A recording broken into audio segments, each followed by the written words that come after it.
Pay scale দেওয়ার মতো অর্থনৈতিক সক্ষমতা আছে কিনা এই প্রশ্ন তুলেছে অনেকেই।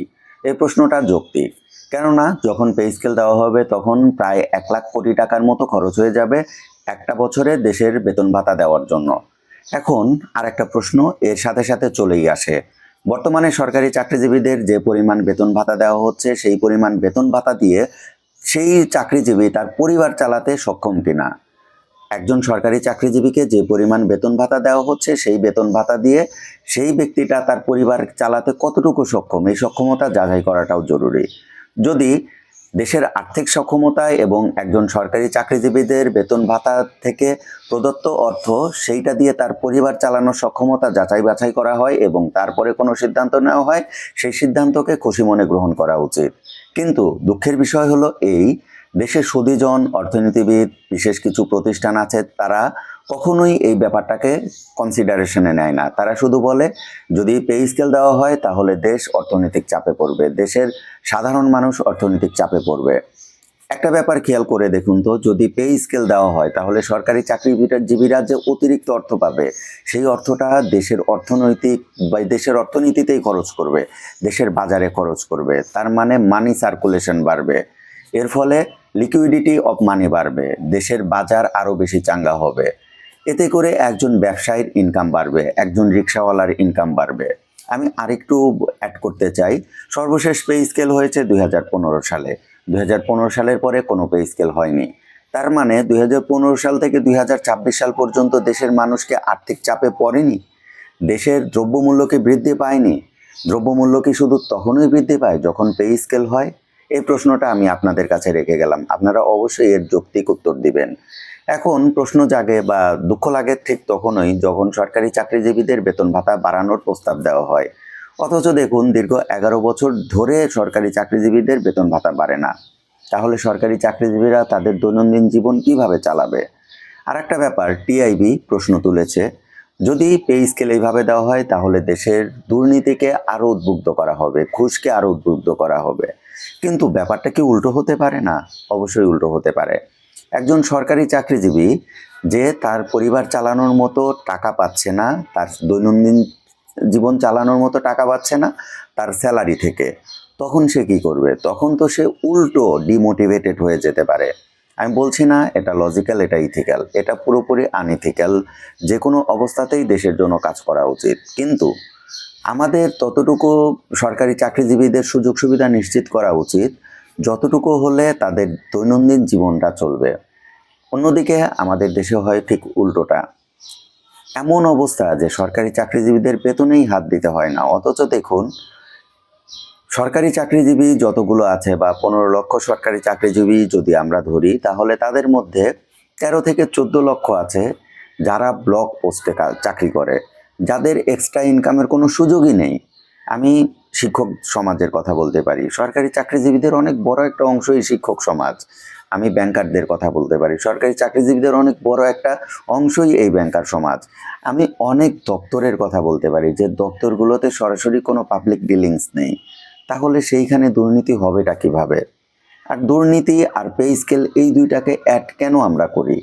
দুর্নীতি আলাদা একটা ব্যাপার, যে ব্যাপারটাকে সামাল দেওয়ার দায়িত্ব দেশের সরকারের, দেশের আইন শৃঙ্খলা বাহিনীর। পে স্কেলের সাথে দুর্নীতির কোনো সম্পর্ক থাকতে পারে না, পে স্কেল প্রদানের সাথে দুর্নীতির কোনো সম্পর্ক থাকতে পারে না। পে স্কেল একটা যৌক্তিক দাবি। জানুয়ারি 2026 থেকেই পে স্কেল কার্যকর করতে হবে। যেমনটা পে কমিশন গঠন করা হয়েছে, পে কমিশন দীর্ঘ 6 মাস কাজ করেছে, তারা একটা রিপোর্ট প্রদান করেছে। এখন সচিব কমিটি এবং মডারেশন কমিটি তারা ডিসাইড করবে এই সুপারিশের কতটা গ্রহণ করা হবে এবং কতটা বর্জন করা হবে। যতটাই গ্রহণ করুক আর যতটাই বর্জন করুক, দিন শেষে আমাদের দাবি পে স্কেলটা বাস্তবায়ন করতে হবে। আপনি একজন অবসরপ্রাপ্ত পেনশনারের কথা চিন্তা করুন। একজন অবসরপ্রাপ্ত পেনশনার কতটা মানবেতর জীবনযাপন করে, তার খরচ, ডেইলি লাইফের খরচ বাড়ে তো কমে না, তাদের মেডিকেল পারপাসে অনেক বেশি খরচ হয়ে যায়, কিন্তু তারা সেই যোগ্য পেনশনটা পায় না। পেনশন তো সব দপ্তরে নেইও, যে সকল অনেক স্বায়ত্তশাসিত প্রতিষ্ঠান আছে তাদের পেনশনের ব্যবস্থা নেই, অথচ তাদের খরচ আছে। এখন এই জায়গাগুলোতে নজর দেওয়া সরকারের নৈতিক দায়িত্ব। আমরা যদি পে স্কেলের বিরোধিতা করি সবসময়। যদি ভাবি যে পে স্কেল মানেই সরকারি চাকরিজীবীদের অনেক সুযোগ সুবিধা বৃদ্ধি। পে স্কেল কখনোই অতিরিক্ত সুযোগ সুবিধা নয়। পে স্কেল যৌক্তিক অধিকার। পে স্কেল প্রদান করতে হবে এবং সেটি 2026-এর জানুয়ারি থেকেই।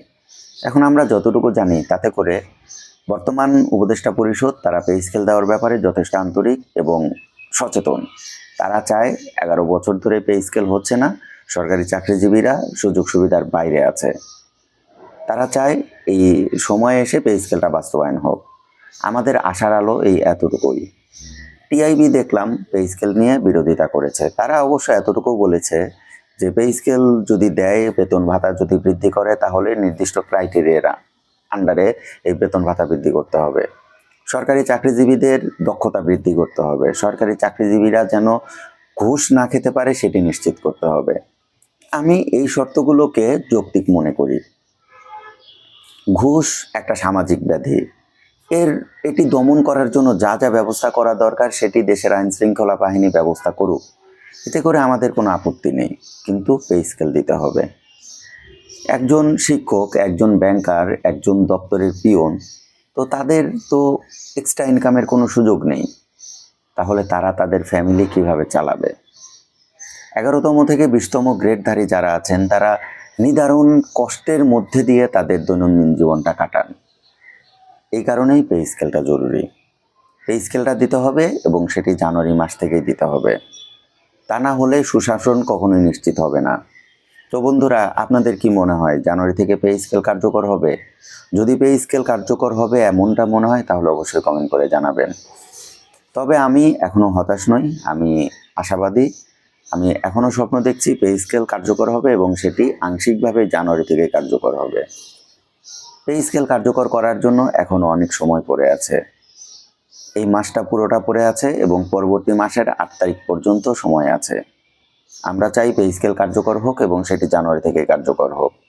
জানি না শেষ পর্যন্ত কি হবে, তবে আমরা যতটুকু তথ্য পাচ্ছি, যতটুকু আমরা আইডিয়া করতে পারছি, তাতে করে পে স্কেল বাস্তবায়ন হওয়ার সমূহ সম্ভাবনা রয়েছে।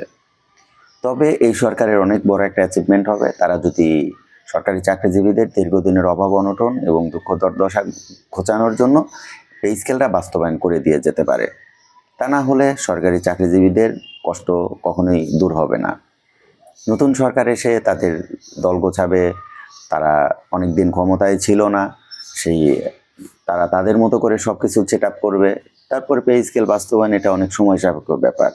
আমি তাদেরও দোষ দিতে চাই না, সব কিছু সময় সাপেক্ষ ব্যাপার। বর্তমান সরকার তারা কিন্তু পে কমিশন রাতারাতি গঠন করেনি, 1 বছর ক্ষমতায় থাকার পরে গঠন করেছে। এই কারণে আমি চাইবো পে স্কেলটা বাস্তবায়ন হোক এবং এই জানুয়ারি থেকেই। তো বন্ধুরা, আজকে এই পর্যন্তই। সবাই ভালো থাকবেন আর সবাই সোচ্চার হয়ে দাবি জানান পে স্কেল চাই, সেটি জানুয়ারি থেকেই। আসসালামু আলাইকুম।